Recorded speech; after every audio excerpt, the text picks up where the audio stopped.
What's up, bitches? Let's talk about crime.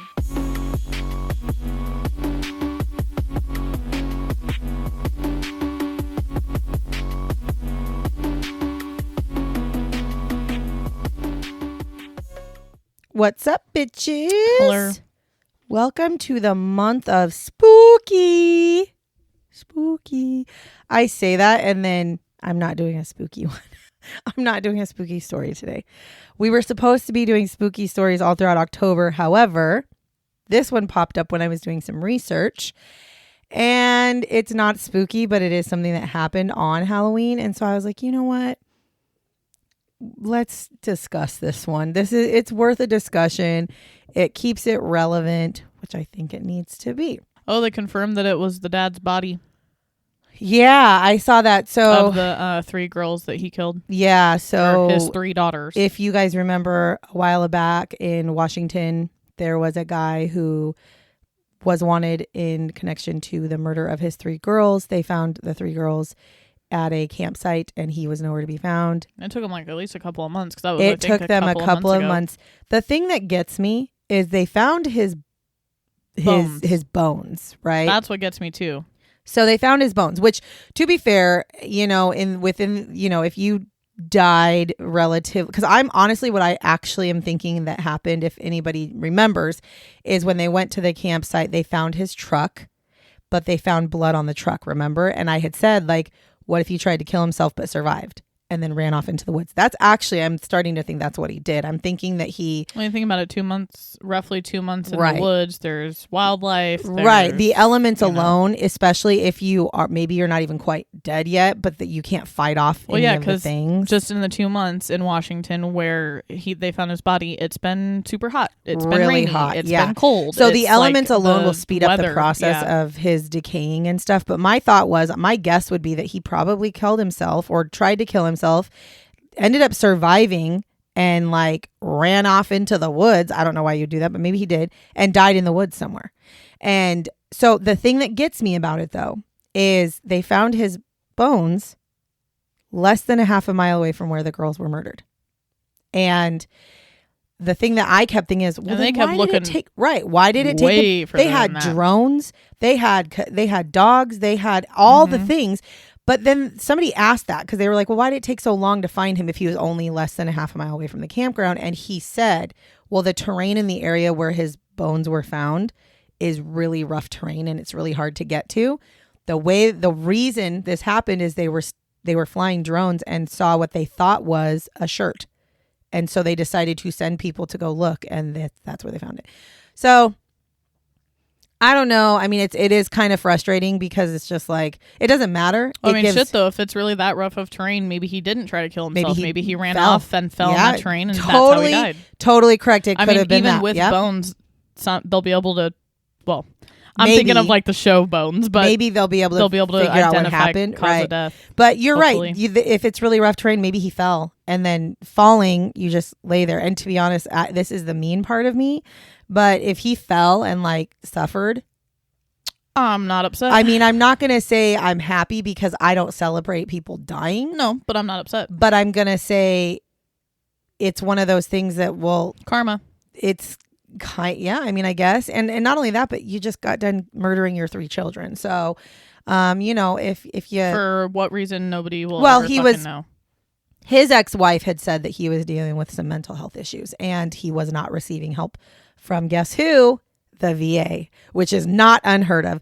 So, I really don't wish that he had died, because I also can understand that at one point in his life, he wasn't somebody who would have killed his own children, right? Or maybe he had one of those like awakening moments and was like, what the fuck did I just do? Well, exactly. No, that's what I'm saying. Like, maybe he killed his daughters and then was like, holy shit, and then tried to kill himself, right? So I don't...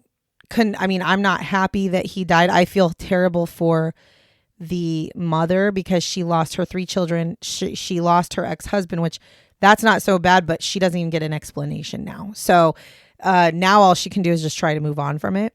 But also, if I were her, I'd be extremely angry as well at the lack of mental health help for him, because he was ex-military and he was suffering from mental crisis. And we know personally that the VA doesn't do their job. We saw it happen with one of her coworkers, her husband. He showed up for help and they didn't really help him and they let him go. And it's like, but he was suffering and wanting to actively commit suicide and they let him go.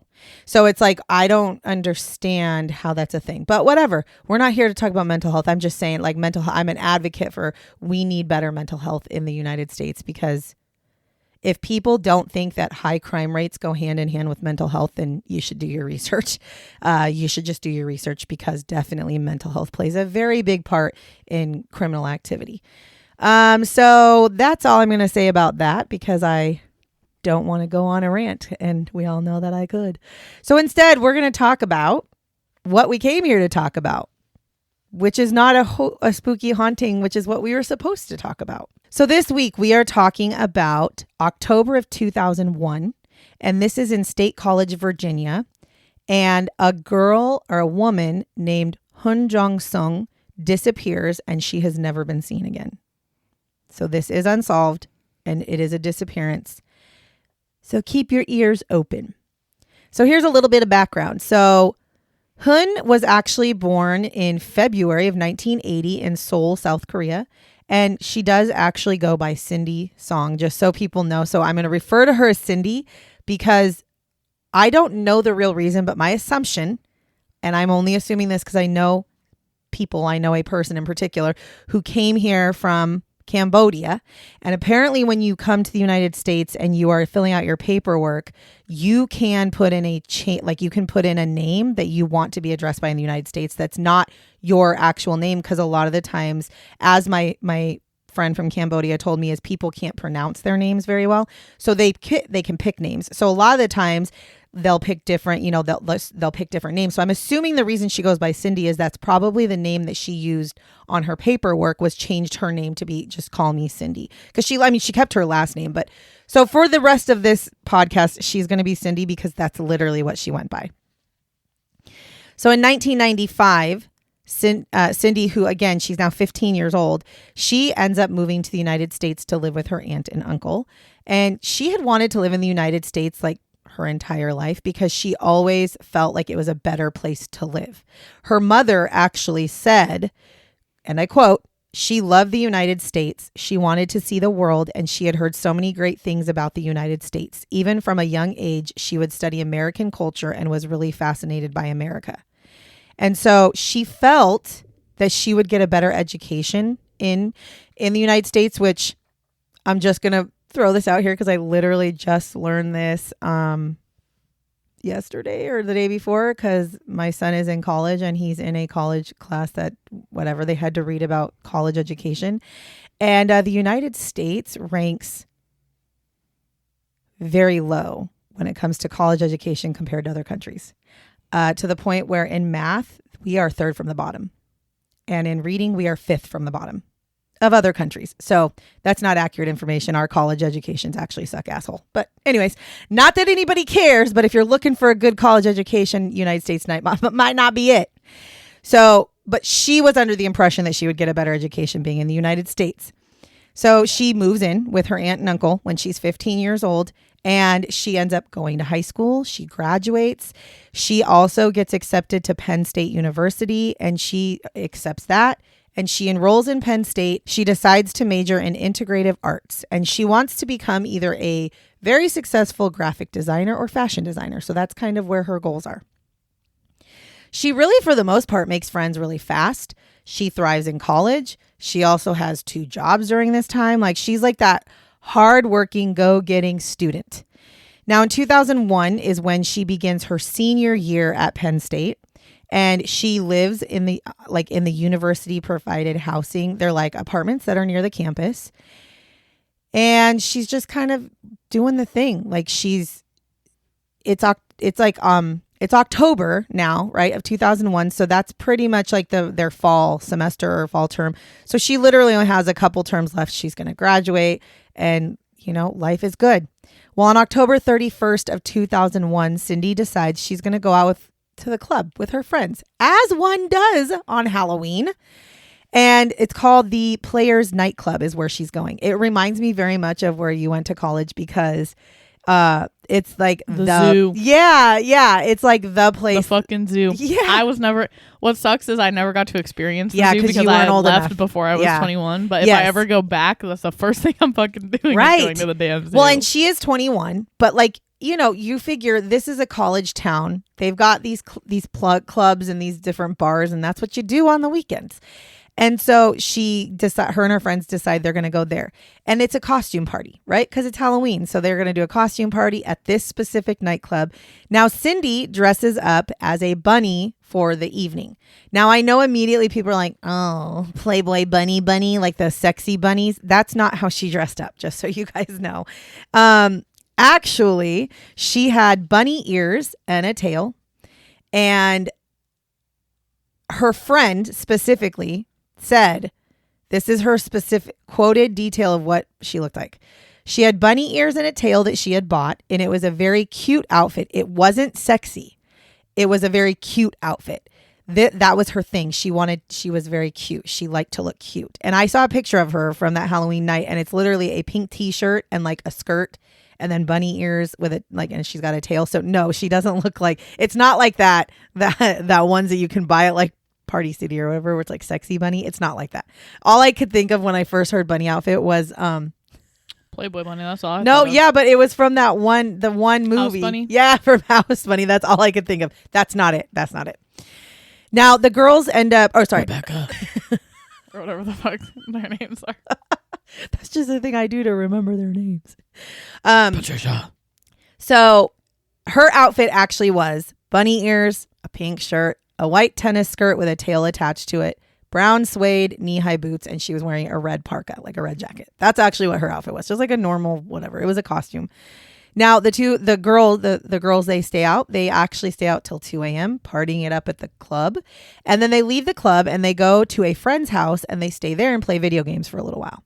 So Cindy's friends actually drop her off at her house at 4 a.m. So they leave their friend's house and they drive to drop everybody off. And Cindy's friends, pull up to Cindy's apartment. It's 4 a.m. They drop her off. They wave goodbye to Cindy, who's literally standing at the door of her apartment, and they leave. And that was all right. You're terrible friends. And that was the last time Cindy was seen. Not your terrible friends. You make sure they make it in fucking door. First of all, that's the first thing. Granted, somebody could be staying in your house waiting for you, but you wait till they're in the fucking door. I'm not judging these girls because they're they're college students, like living their life. But I was college age and I was still doing that. I have been a DD for Sierra on multiple occasions, and when I am driving her home, because she's a very responsible partier. When we drive her home, a lot of the time she has friends with her. We'll drop her friends off, and I will never leave somebody outside of their home because you never know. I don't. Okay, my parents sometimes will just drop me off and leave. I've definitely seen that before at my house. At your house? Mm-hmm. No. We sit at the driveway. Dad definitely okay, does. well, I don't. I literally... Dad's definitely in the middle of the day, too. Dad's definitely dropped me off and then just left before I even make it in the door. Well, to be fair, okay, I guess in the middle of the day, maybe I'm not as picky about it, but at night or like early in the morning, anytime I've ever dropped... in the woods, people. Yeah, anytime I've ever dropped Sierra off, I pretty much wait at her driveway to make sure she goes into the house, and then I'll take off. So, not that that's her friends are not at fault here. They're not. But I absolutely... However... This scenario, it would not have made a difference. I'm going to point that out. It would not have made a difference. And I'll explain why. So anyway, so they drop off Cindy, say, bye, see you later, see you tomorrow, and drive off. And she's literally actively walking into her apartment when they drive away, right? So like she's standing outside, getting ready to go in. Now, later that day, so remember, it's 4 a.m. So this is now November 1st. 4 a.m. November 1st is when she gets dropped off. A little later that afternoon, Cindy had a roommate. Her roommate actually shows up. She returns home from visiting her family. And her expectation was that she was going to get there and Cindy was going to be there because her and Cindy had talked on the phone about how they were excited to catch up on all the shit that they've, over the last couple of days. Now, she notes that when she gets to the apartment, it's locked. So she unlocks it, which kind of surprised her anyways because she thought Cindy was there. She goes in, checks Cindy's room. Cindy's not there. And she was like, oh, she didn't think it was a big deal, but she did think like, oh, that's weird. We were supposed to, hang out for a little bit today, but maybe she had something to do. Nothing seems out of the ordinary. There's nothing missing. The house isn't ransacked, nothing. It's just Cindy's not home. Well, they finally, on November 4th of 2001, Cindy ends up being reported missing because she has now missed some shifts at work. Her roommate has not seen her for 3 days. Her friends have not talked to her for 3 days. And so now they're like, what happened to Cindy? And so they finally report her missing. And the police go to Cindy's apartment and they talk to the roommate and they let her inside and they start looking around her house. And what they realize is that Cindy had to have gone into the apartment that night that she was dropped off, because they found on the sink in the bathroom the eyelashes that Cindy had been wearing that night. So she'd been wearing the false eyelashes. So on the sink, they found her false eyelashes that she had been wearing. They also found her backpack and her cell phone in the apartment, which she had with her when she was walking into the apartment that night. So she had to have made it inside the apartment. The only thing missing that they could find actually was Cindy, her purse, which had her keys, her license, and her credit cards in it. That's the only thing they could find missing.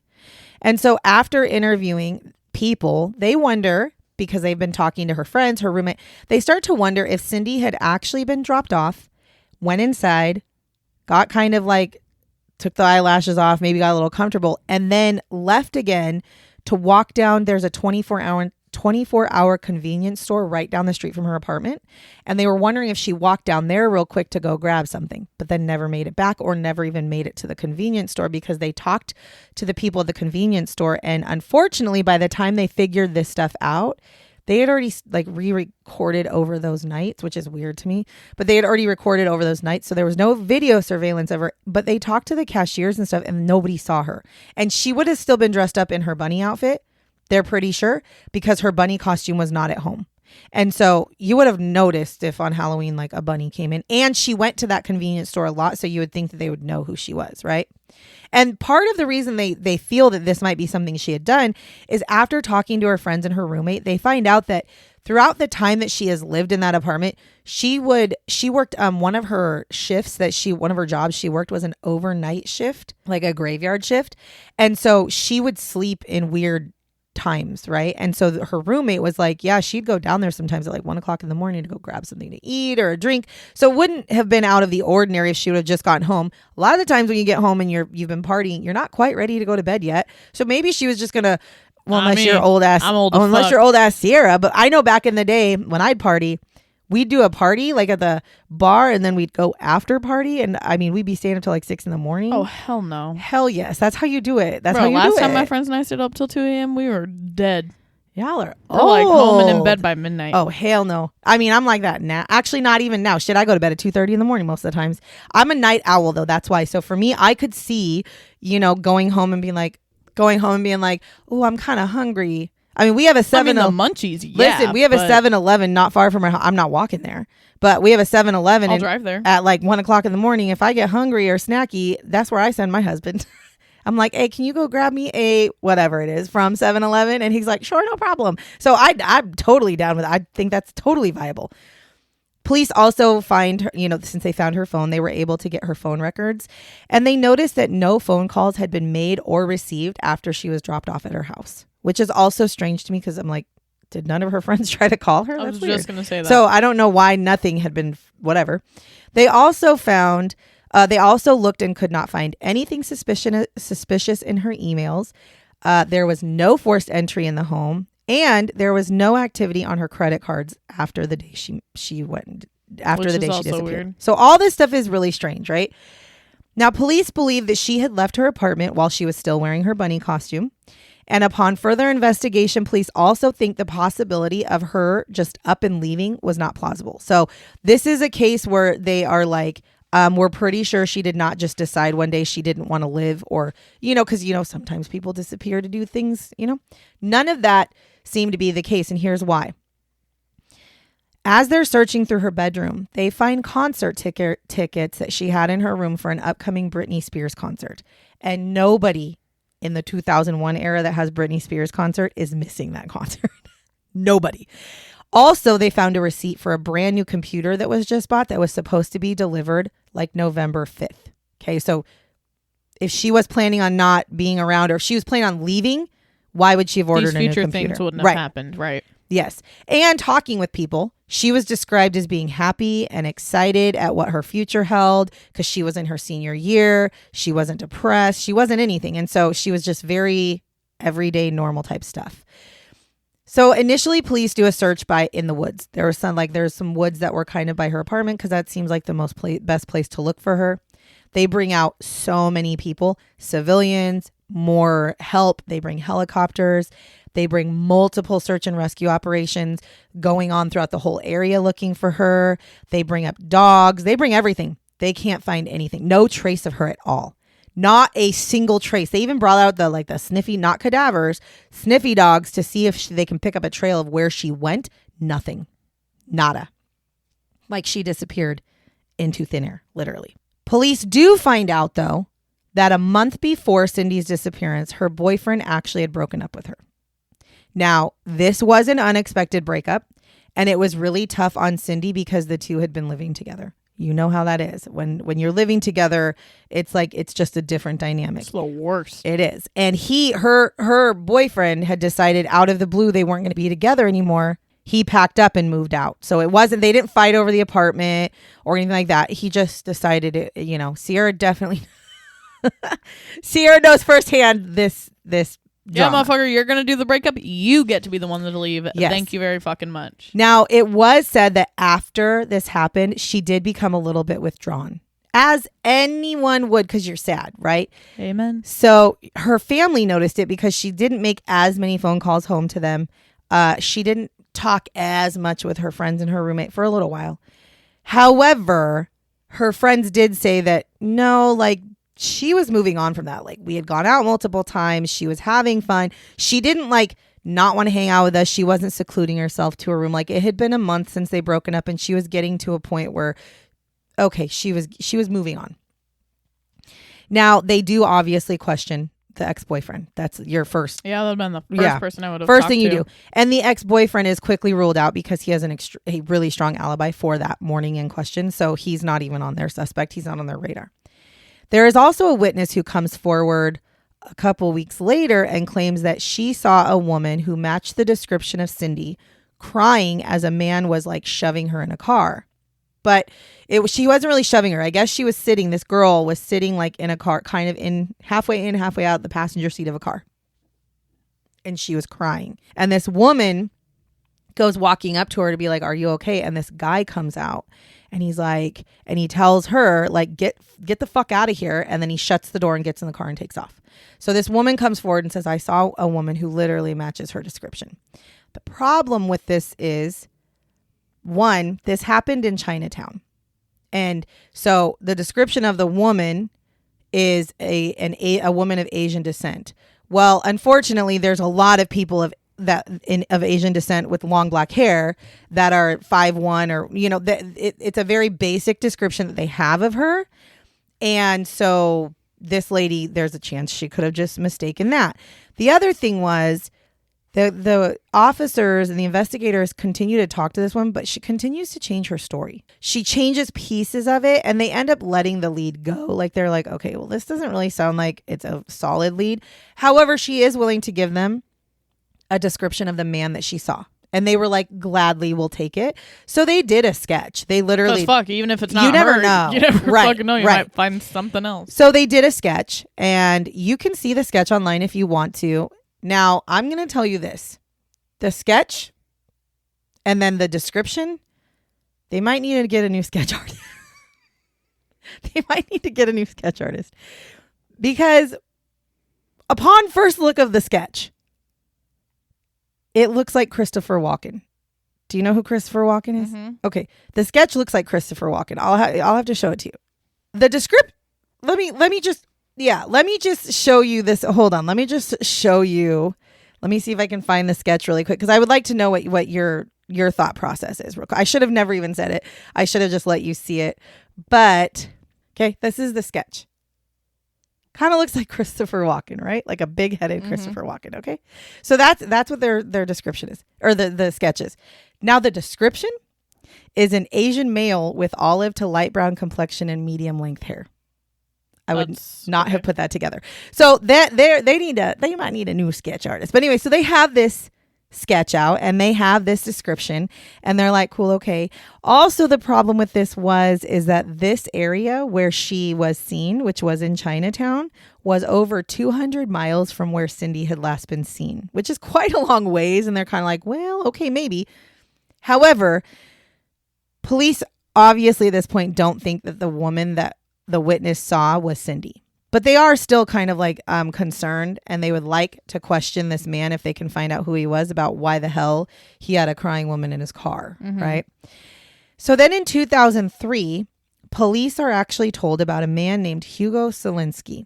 Now, Hugo Selinski is a suspected serial killer and bank robber, and he has a co-defendant named Paul Weekly, who was, they were actually on trial together. And Paul Weekly tells police that Hugo and another man named Michael Kurkowski had told him that they abducted and killed a woman in State College.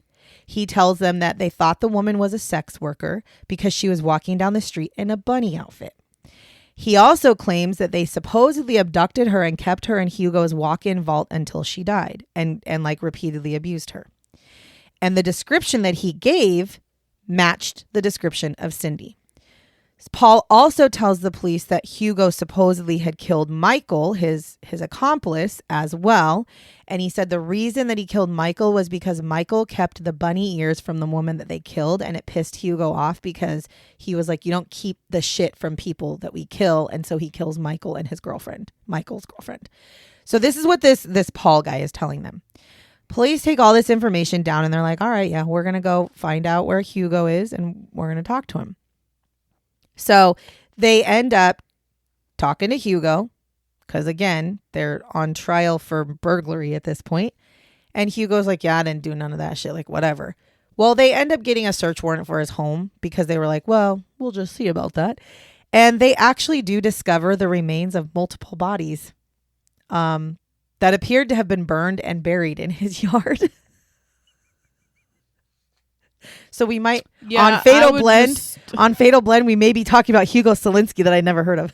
I would just, I'd say it's him. Just throwing that out there. However, Cindy Song's body was not found there. Yeah, but it wouldn't have been based on how the describing of how she died. Well, they killed her. Supposedly she was killed in his home. So you would think she'd be on his property. But here's the thing. They did find the remains of Michael and his girlfriend on this property. I'm telling you, it's got to be him. So police do think that it is possible that the reason Cindy's body was not found on this property is because Hugo had moved to this property a couple of months after she was killed. So it is probable that she... Okay, a couple months after, and then that's how many bodies you found? Give my Lord. Right. So, she could have still been killed but buried somewhere else. So they did say that. But at this point, the police, again, they don't have anything else to go on. So they cannot prove that Hugo did anything to Cindy. There's no proof. I mean, I flat out look at him and be like, we got all these lined up. Tell us where Cindy is. They have no evidence on where Cindy could have disappeared to. Therefore, Hugo obviously is not charged with any crime for Cindy because you can't without it. Say it all. And I was like, what? Now, there was a search done on Paul's computer after all of this. And it was found that there were multiple articles that he had downloaded about Cindy's case. So police actually believe that they were trying to figure out, like, was he studying the case and then provided false information to try to use it in exchange for a lesser sentence for him? Like, hey, I'll tell you some information about this Cindy girl. So they're not sure. They're not sure. Or he really does know. Now it was him. Because sometimes they'll put themselves in the case. So if he was downloading articles and researching, if he was trying to give information, I totally think he could be a viable could have been him. I totally think he could be a viable suspect. Because what's crazy is they didn't investigate him like that. That's one thing that they talk about all the time is sometimes you'll have those criminals, murderers, rapists, whatever, that will put themselves into the investigation. Yeah. To be close to the investigation. Yeah. And like I said, hear me. We solved the yogurt shop murders. So hear me now. Hear me loud and proud. I think you should look into him. So yeah, please do hear us because you'll see. So here's the thing. I do think they should look into Paul Weekly because that is a weird scenario. Like you said, to find all that information on his computer, yes, it could be because he was trying to get a lesser sentence. But it also, like you said, it could also be him keeping track of what he did. But it's easy to scapegoat somebody that you personally know who also killed a bunch of people. An easy outlet to not have it be, not have you be a suspect. I will say this. Well, I'm sure someday we'll talk about Hugo Selinski on Fatal Blend, but from my knowledge, he has not been charged with any murders at all. What the fuck? As a matter of fact, I swear the last thing I saw, actually, yes, he did not get charged for any of the murders of the bodies found on his property. He was charged, though, with tampering with the bodies of like Michael. Paul is the serial killer. Of Michael and of Michael's girlfriend. He was charged with those crimes. But by the way, they found 7 bodies and then they found 12 more somewhere else. And he hasn't been charged as a serial killer yet. At least not from what I saw. I mean, I haven't researched him, so maybe he has now. Okay, but hypothetical, let's say he hasn't. Maybe there's DNA evidence that doesn't link him to them. There's got to be some. I mean, I don't even know. Maybe it's Paul. That's why I need to look into it. Or Michael. That's why I need... Well, Michael's dead. Michael was killed. But were there bodies after Michael was killed? I don't know because Michael's body was found with a bunch of other bodies. So whoever killed Michael killed all those other people because they were all buried in the same area. And by the way, Paul. This house, no, because the house was Hugo's house. That doesn't matter. And no, it does matter because Hugo's house is this ginormous, like really large house. And he had a pool and like all this shit. And then he had an area where it's just Unless bodies. It's Hugo and Paul. Oh no, Hugo for sure. In my opinion, I think Hugo for sure is a serial killer. I just don't know how he hasn't been charged, but I haven't looked into him. Anyways, so here we are now. It's been 24 years and there has been no movement on this case. Cindy Song is still missing. They have zero idea of where she could have been. It is literally like she vanished into thin air. Cindy's case does remain open, but it is still unsolved. And there are, as it sits, 21 binders full of shit for this case. And there are no answers as to what happened to Cindy. Cindy is still considered a missing person since there have never been any remains or a body has never been found. So she's not considered anything other than missing at this point. So on the day that she went missing in 2001, she was described as being 5'1" with long black straight hair and 110 pounds. Now, obviously, it's been 24 years, so that would be different if you were to ever see her. However, if you or anyone you know has any information about this disappearance or about maybe the potential of seeing who Cindy was, you are encouraged to contact the Ferguson Township Police Department. And yeah, I'm hoping that they can find some closure for this family at some point, because 24 years is a long time for your 21-year-old daughter to be gone. Because, I mean, you figure it was 24 years ago. She's, 45 now? So she would be 45 years old. And there's nothing that explains where she could be. In my honest opinion, the best explanation is that she was abducted and murdered, probably by the Hugo Selinski or by somebody, and was buried on property that they don't know about. And I saw a picture of Hugo Selinski. He doesn't look like he's trying to talk to the police ever. Ever. So I don't know if this case will ever be found, but my hope is that maybe some of those cold case detectives would be willing to take a look at it and see if they can figure out something with this one that might link, or maybe find a way to see if they can find a body. I know we're not talking about Hugo Selinski because it is a potential serial killer, but it did say that he was in custody on murder charges. Not related to in Cindy. 2003. Yeah. No, not related to so Cindy. No, he was. But only for 5 bodies that were found in his backyard. And those 5 bodies that were found, he never actually was charged with murder. He was charged with tampering with the bodies. He was not charged. He was not charged with murder. Because I read... Well, he was charged for the murders of... he didn't get found guilty. That's what I meant. Okay, here's what's weird, though. So, some of the bodies were the Michael guy, his girlfriend... Yep. And then 2 suspected drug dealers. he was only arrested and charged with for Michael and the girlfriend. Yep. No, with the 2 suspected drug dealers. Not even Michael and his girlfriend. That's weird. I'm telling you, it's fucking Paul. No, because I don't think Paul was actually in the picture. Like, I don't think Paul was. I mean, I don't know. Also, he escaped from prison in 2003 and was gone for 3 days by using bed sheets with another inmate.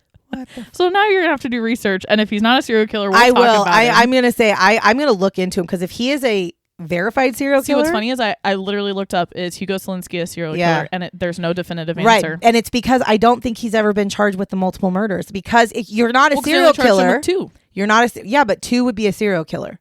So a serial killer is somebody who kills even if 2 or more, but they have to have a cooling off period. So unless the 2 people were killed at exactly the same time, he'd be classified as a serial killer by definition. Do they go like so nitty gritty of like, even if it was 5 minutes in between? No, they're talking like cooling off period. Like you got to have like 12 hours, 24 hours or something like that.